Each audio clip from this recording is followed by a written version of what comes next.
See, okay. So how in interview, how they going to ask about Snowflake questions? Okay? Snowflake interview. Okay. So these are enough. If you go on with just go with these questions. So these are enough to clear Snowflake data. Snowflake it only for Snowflake and SQL. Okay. So what is SQL injection? Okay. How do you prevent SQL injection? Explain project in detail. Okay. And like health, retail health insurance, health plus insurance, bank, okay, and power, and then business products, business requirement products, and roles and responsibilities, and architecture and project architecture. So both are different. What is Snowflake architecture? We go with first these things, then we go with the DBT. What is Snowflake architecture? Anybody?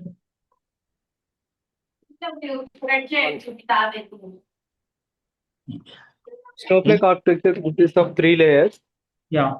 Like one is database layer, one is compute layer, and one is cloud management layer.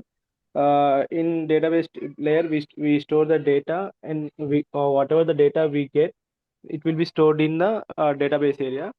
And then if you want to work on it, we'll go through the uh, uh, Yeah. Okay. computing area. Whatever the resources uh, like transformations from the cloud services will take like optimization, all these from they will be available there.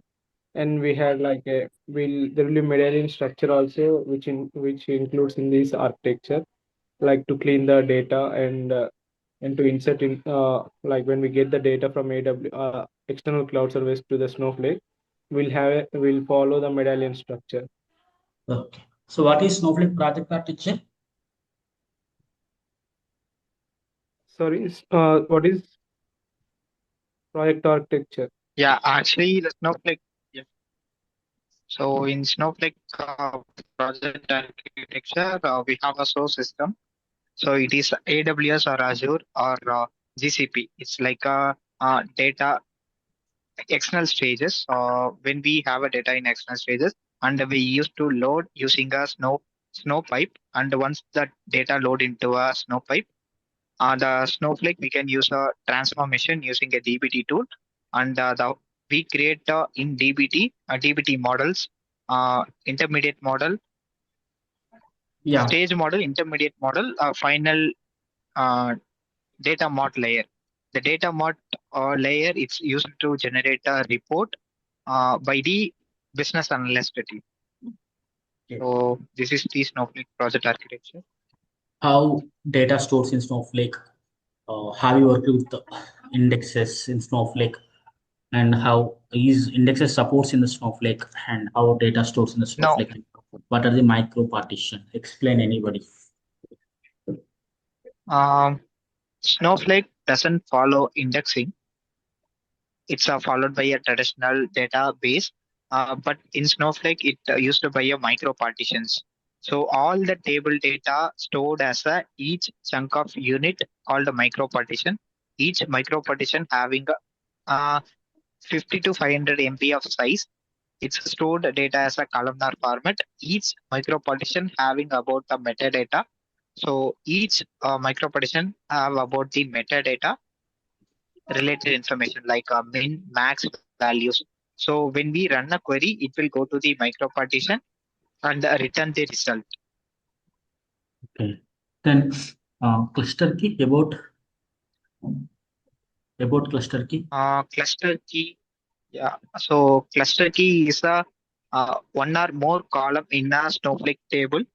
So basically, the cluster key is used to organize the table data. Let's say when we have around more number of columns, we need to assign a few columns into a cluster key. In that, why we need to assign that cluster key, we can able to get run query much faster. It will organize the data. It will go to a particular, it used the cluster key to organize and return the data much faster. Okay. Then uh, cluster key, when we use it? So in the table, when we have a large volume of columns and that query is running at too slow, that time we use introducing a cluster key. Yeah, correct. So next, what is virtual warehouse? What is virtual The warehouse? way the warehouses sizes corresponding to number of nodes in a Yeah. virtual hive. Like how should I say? It's a compute engine or units of a Snowflake instances where there will be a number of nodes. Mm. Like when we want to when we need like to work, like when we want we can scale it more, and when it doesn't need, it will like suspend those. Okay. Okay. Sorry. So Okay. it is to add on the points for virtual warehouse. So it is in the computational layer. Actually, the virtual warehouse in computational layer. So when we run a query, it will go to the computational layer to virtual warehouse. Each virtual warehouse having a CPU, memory, RAM to compute and run our query in that particular virtual warehouse and return a result. Okay. Anybody?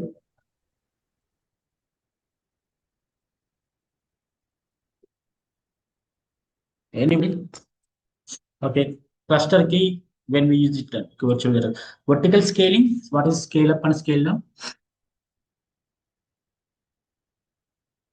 So, sir, as vertical scaling means changing the virtual warehouse to increase or decrease compute power as query are increase. So scale up is we can increase the size from small to medium to large. And suppose the query load is not much, so we can scale it down from small to medium, large to medium, medium to small. Okay. So horizontal scaling. Increasing Horizontal the scale. computation power, Yeah. Horizontal like scaling. increasing the virtual warehouse. Okay, so scale up, scale down, increasing the decreasing the warehouse size. Okay, and the scale out, scale in is the adding the clusters and removing the clusters. Okay, here we use increase, decrease. Here we use adding and removing clusters. Okay, suppose there are multiple users are working in the Snowflake account, like in the dev, test, production, prod, and UAT, and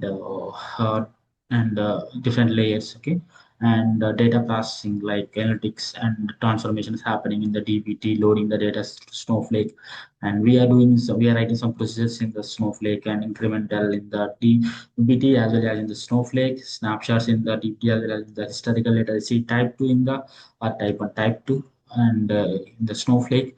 Okay, we are implementing. So suppose there are 100 of users are working, so when we use the one cluster, okay, it's difficult to run like fast and quick, and also there is Power BI team or any reporting team is working, okay, for analytical purpose, for reporting. Then this is make like delay. Suppose if you go like with one gear, okay, it's the vehicle goes slow. If you change to second, it go fast, and third, fourth, fifth, it increase the power of the engine. Like that, it will add the power. Suppose there are I'm using 2 GB RAM. Okay, when I'm use mobile in the laptop, when we use the 2 GB RAM, so it's like performance like take like 10%. If I use 4 GB, it goes to 20% performance. Like that, we are adding the clusters means we are increasing the RAM, and we are increasing the like uh, these one SSD memory. Okay, CPU power. So these are we are increasing. Like simple, we are increasing the power of the computer, power of the mobile, the power of the warehouse, or we are increasing the engine power. Okay, like virtual warehouse power we are increasing. That is the these are clusters. Okay, multi-cluster means like that is the multi-cluster. Okay, if you use we have in Snowflake two types of warehouses.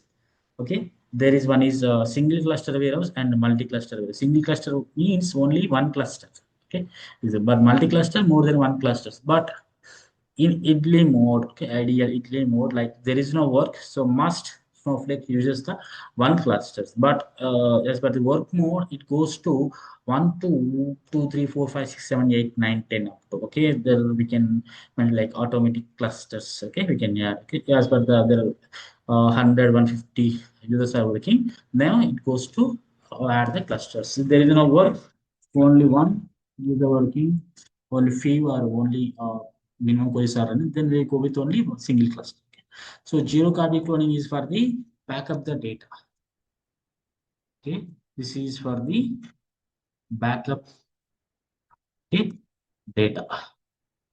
Backup. So we need to maintain the data consistency. It means like we are receiving from the source like 10 columns and we have three records and so 1 million records.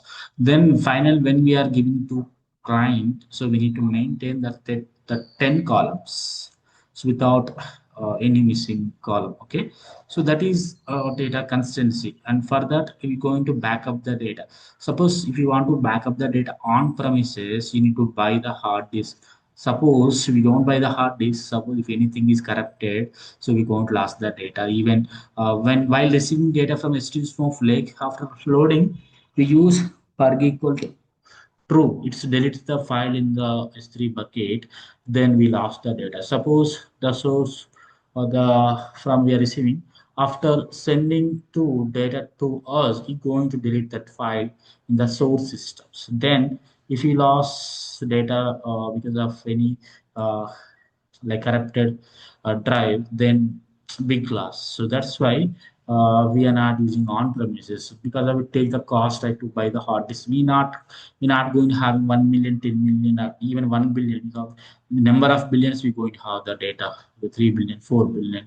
Okay, so that's why we are using cloud. Okay, we can back up the data. So whenever if anything loss or any disaster happens, so we can go with that backup file. Okay, even our backup files to drive, right, Google Drive, so like that. Okay, so this is zero copy cloning, so that we will discuss when we tomorrow morning we will discuss with zero copy cloning. Okay, so time travel, if any disaster happens, so anybody like any disaster happens, suppose there is a new employee goes to the office, new that fresher guy. Okay, we don't have that much knowledge on the how to update that data. Okay, we know if we are updating anything with where class, it's like it going to update in the proper row. But without very class, if we update, it going to affect entire the column. So all records. So from the single column, that field enter the column, like every record that column. Okay, it's going to update. Suppose I'm updating the USC to UK, so then it's going to, we need to apply only for the 10 columns, 10 records, but I have run the for the 10 millions. There are 10 millions records I updated, so everything is updated to USA to UK, but only UK need to update only 1 million records. Okay, so this is happen. Now what we do, so using time travel, there are three methods: offset, query ID, offset, timestamp, query ID. Using these three, we can record the data up to 90 days. If you want to record data after 90 days, there is fail-safe option. Using fail-safe, we cannot record, but we need to contact the Snowflake team. So we need to go Sir, Snowflake support. Yeah, hello. yeah. Sir, uh, there is a question once asked in interview that what is time travel and does it consume space and cost Yes, cost of time travel? yes. Because of see, I'm creating one table with 20 millions of records. Okay, I created today. Okay, and after 1 week, I'm updating something in the 10 minutes records, okay, and 10 minutes remaining the same, okay. Then after 7 days, okay. Then after again, okay, so 20 million records, okay. So type 20 million records today. Today I get it, okay. And after 7 days, 10 million updating, 10 million same. Okay. So after 7 days, it means like 21 days. Okay. Now I need this one, which I updated 7 days back. Okay. 7 days back. First 20 million records, day one. Okay. Day one, 20 million. After 7 days, updated 10 million. So 10 million is same. And again, after 7 days, it's like 14 days. Okay. 14 days. I need uh, these 10 million. Okay. Before what I have the today first day of data I need. Okay. In that scenario, so when we are updating these 10 million records, it's going to drop, right? But we are not going to drop. It's going to inactive, and the Snowflake is immutable. When I'm explaining immutable, it's going to inactive the data. Okay. Mutable, and we have immutable. Inactive the data, it's going to have, so inactive the old record and new record going to create. So when I update the 10 million, it's going to inactive and it's going to store in separate. Then 10 million new rows are kept, right? So for 10 million new records, we have the storage. Also, we have the inactive data storage. That's why time travel, so we need to pay for storage. Okay? And this 10 million, and also we need to pay for time travel features. So both payouts we have. Okay. So that's good question. Both payouts. Okay. 7 days and 40 days. And fail safe. Here is we need to contact Snowflake support.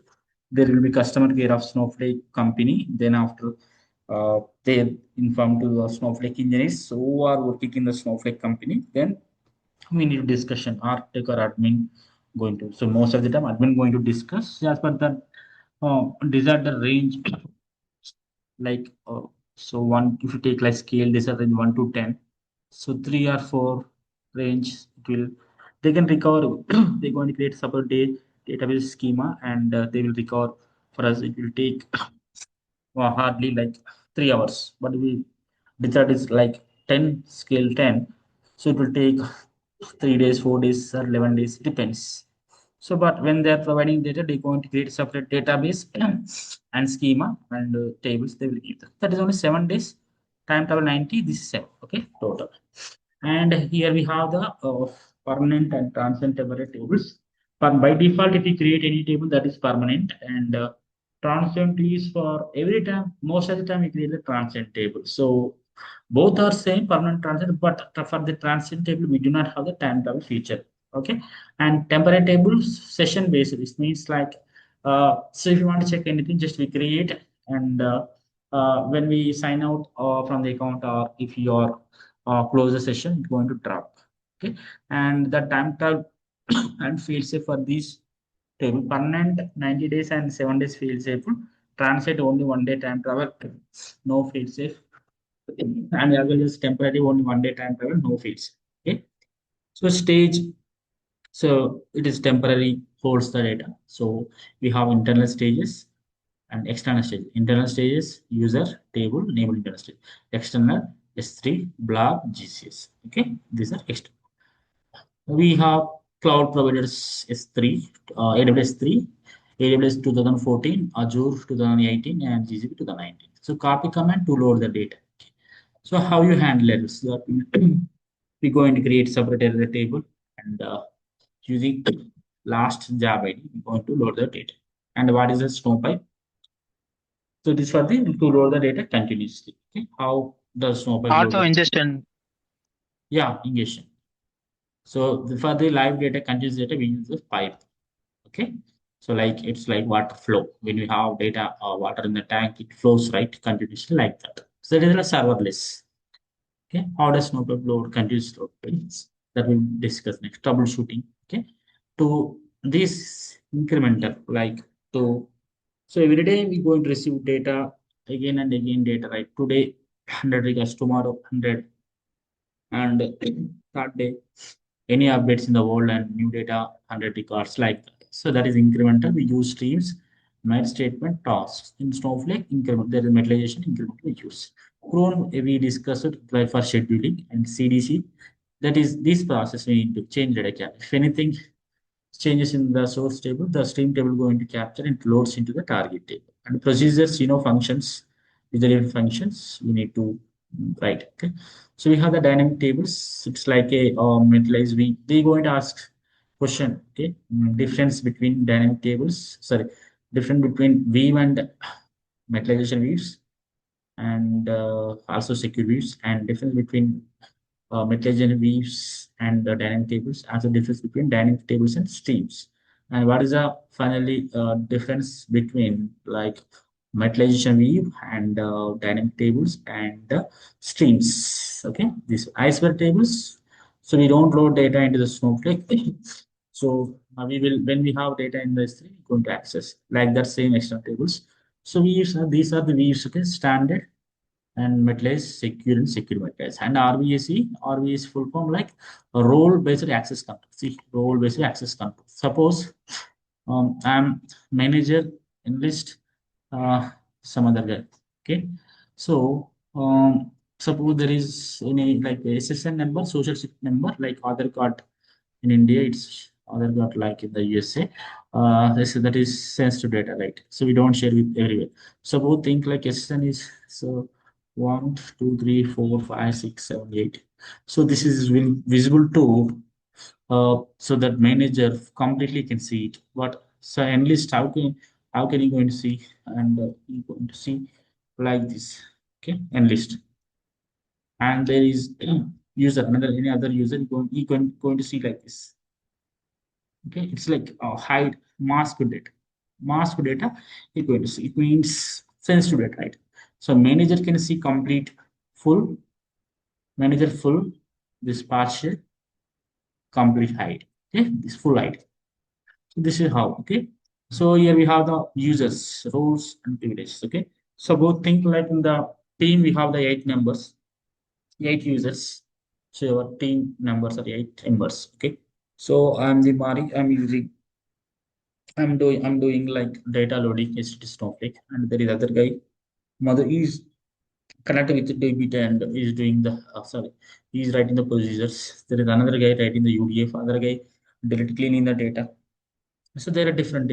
Okay, so there are we have the so different tables and so different databases, schemas, and tables. Right. Suppose when I I working on A1 database, B1 schema, C1 table.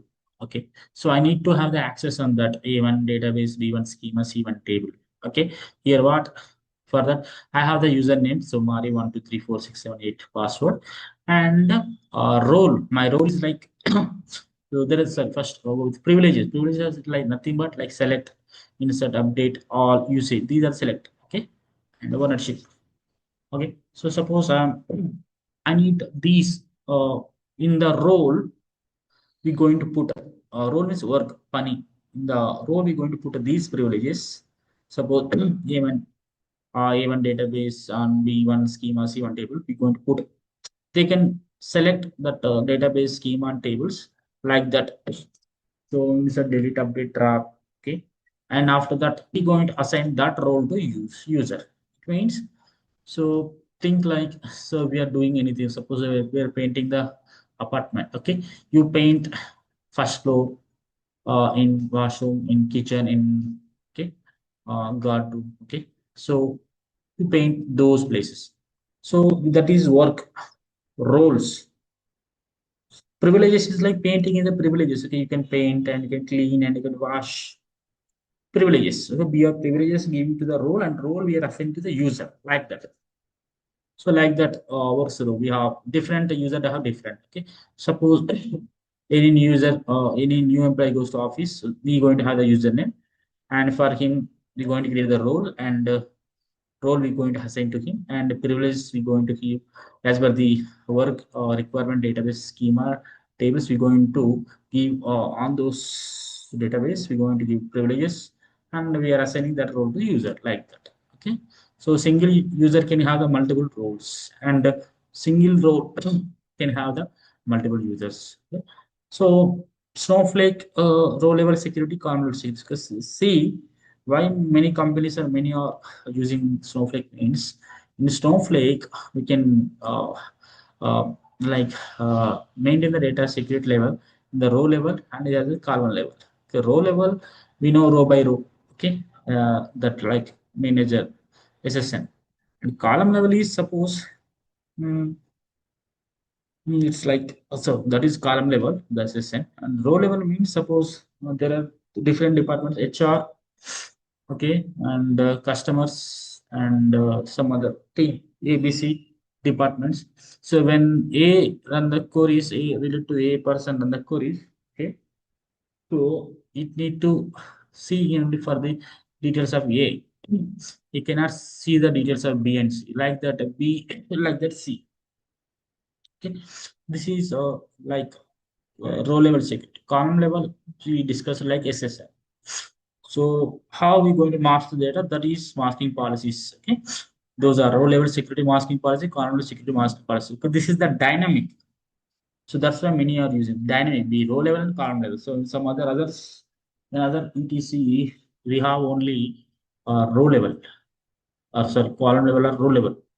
I think, okay, I am not confirmed, but row level and column level. But in Snowflake, we have both. So uh, dynamic level security policies we have. Dynamic level masking policies in the Snowflake. Okay, secure data sharing. Okay, like secure views. How many ways we can share data in Snowflake? How many ways? Okay. So I'm having Snowflake again, and you people are having Snowflake data. So we can share data between us. As well as I'm having and you people do not have a Snowflake account, or you people having Snowflake, I'm not having the Snowflake account. So you want to create the reader account for me.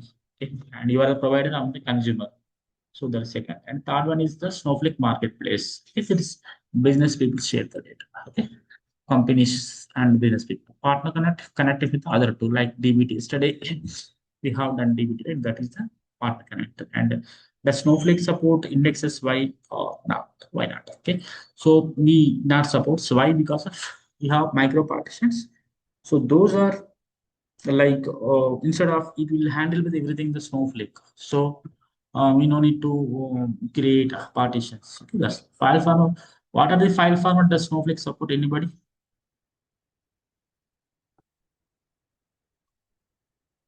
What are the file formats?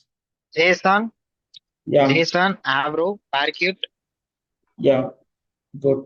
Then CSV. CSS, CSV, yeah, XML. Okay, yeah, this. XML2. So what types of data does Snowflake support? Data.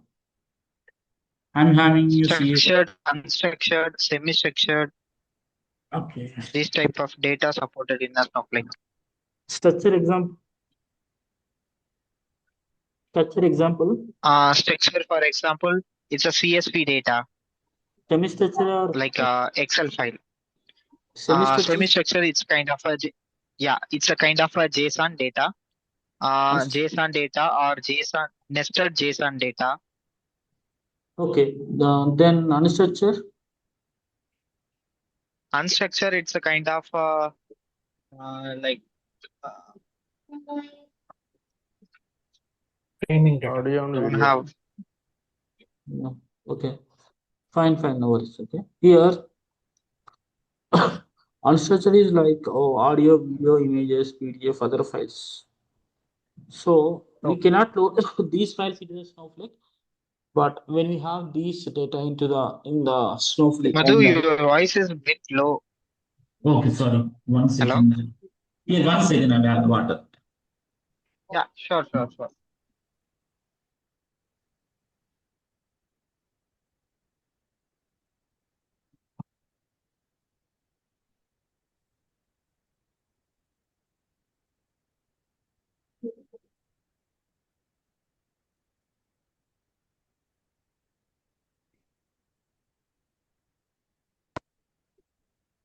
So when we have files in the S3, okay, video, audio, images, PDF, so we cannot load into the Snowflake, but we can access those metadata. So that is the that's why they are used to tell Snowflake supports unstructured data. Okay, how do you handle structured, semi-structured, and unstructured data? So that is that we see when we load in the data. So can Snowflake load audio and video files?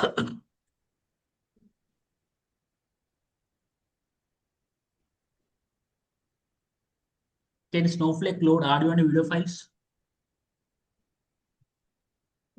I No. think no. I'm not sure. I think What is Snowflake. what is metadata? So it's about data about the data. Let's say Yeah. we have around a table.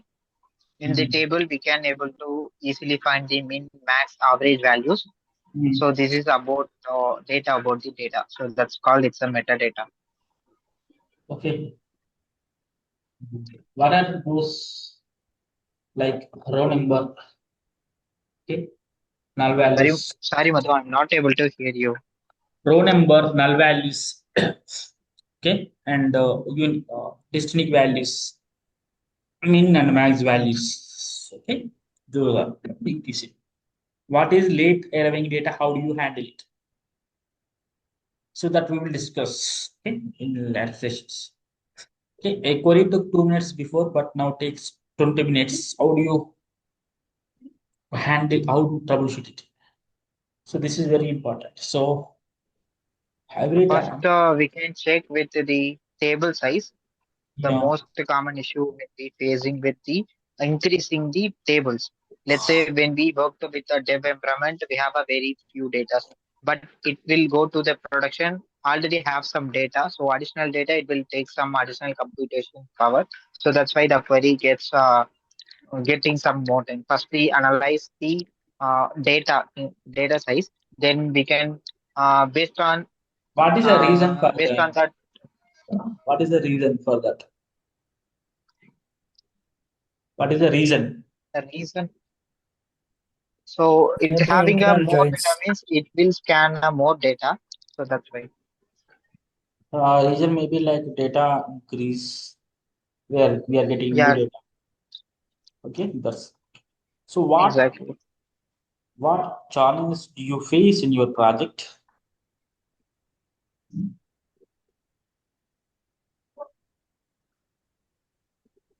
50, 55, So 55. yeah, when I load, so one day business team just report to me like if the data not get refreshed at the 9 a.m. the data not get refreshed. So said they raised the ticket. So Okay, when we check with the pipeline status, okay, got it. Okay. Mm, Challenge you facing project. So go with like data type issues. Ah, go with data sure. type issues, Snowpipe. Okay, and that mismatching column. Like suppose we have 4 columns in the sorry, we created 3 columns in the Snowflake, but we are receiving 4 columns. Or suppose we have I have one table with 12 columns in the Snowflake. Okay? So this is end of the 1 month project time. Okay, that table in the dev, test, production, and in each layer. Suddenly, from the source, I am receiving the now I have 12, right? I am receiving 4 columns, extra 4 columns, or 1 column, I receiving extra 1 column. So, how are you going to handle these things? For this, what we do in real time, so we're going to conduct a meeting.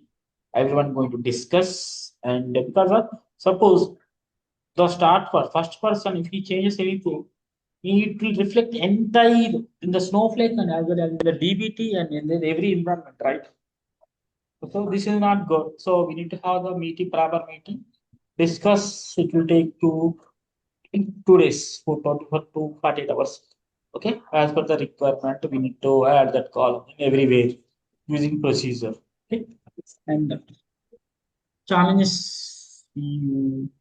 Same question repeated. So data type, Snowpipe, okay, these things. Okay, these are what we are discussing this one, right? Okay, this is you need to tell, okay? Different editions in the Snowflake. Standard, Yeah, enterprises, yeah. business critical, and virtual private Snowflake. Mm-hmm. So what are the charges for this price? Mm, okay, $1, $2, $3. Fourth one is like so standard edition $1, enterprise $2, and business critical is the $3. And for VPS virtual private is the fourth one. So while we are creating the account, we cannot see fourth one. We need to request Snowflake team, and also if you are using fourth one, what is the charges means? It depends on the when you discuss with the Snowflake team, like regarding what type of data we are handling, what are the how we are using. When you discuss with them, then they will decide like $5, $7 depends. So that is the fourth edition. What is Snowsite? What is classic console? Difference between Snowsite and classic console. And what are the different ways to access Snowflake?